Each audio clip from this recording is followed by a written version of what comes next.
Dobrodošli na 6. dječji festival Sinestar.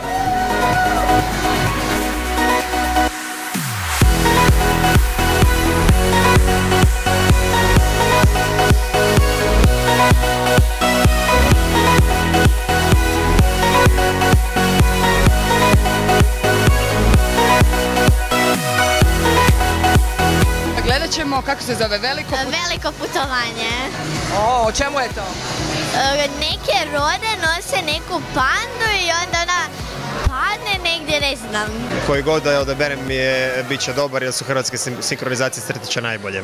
Jako vole gledati crtiće, vole gledati dječje filmove, vole sve prate koji svi klinci. Meri, ona je 2,5 godine, danas će biti njezina premijera odlaska u kino, vidjet ćemo kako će to završiti, ali obzirom da voli kokice, moglo bi biti uspješno. Meni je jako drago vidjeti da nam raste ova manifestacija, dječji festival stvarno već 6. godinu za redom okuplja sve veći broj djece i partnera i jednostavno vidimo da raste interes i onda je to i nama poticaj da bude svake godine sve kvalitetniji.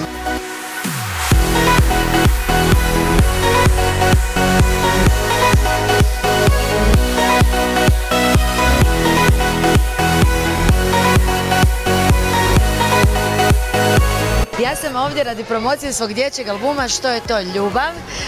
Ne mogu dočekati da vidite kako album izgleda, kako zvuči i evo, to je to, to smo htjeli. Hrpa klinaca koji će skakati na te moje pjesme. Molim jedan veliki pljesak i miška!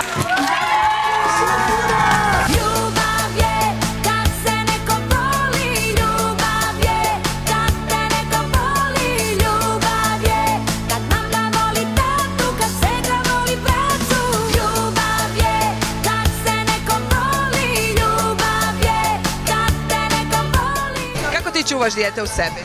Pa nisam odrasla. Još uvijek sam na istom onom... Ja se i dalje svemu radujem. Kako čuvam dijete u sebi?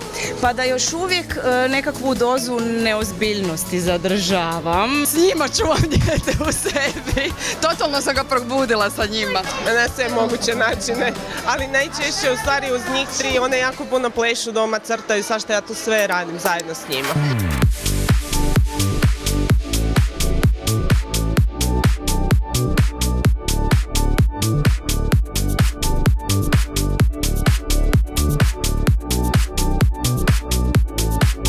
I zašto si ti danas ovdje? Dex Rock mi je najdraži youtuber i uglavnom to je to.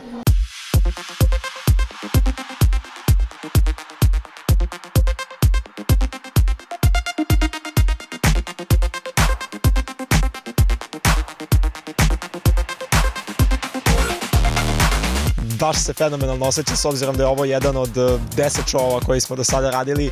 Ovo je drugi put u Zagrebu, samo drugi koncept šova, druga sezona, tako da jedva čak ne vidim kako će ovo da se završi.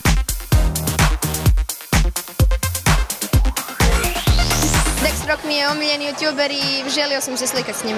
Ovdje sam zato što sam došla vidjeti Dex Rocka.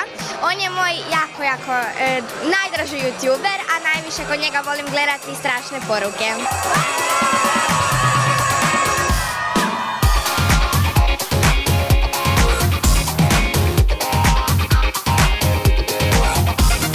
Dobrodošli na Dex Rock Show!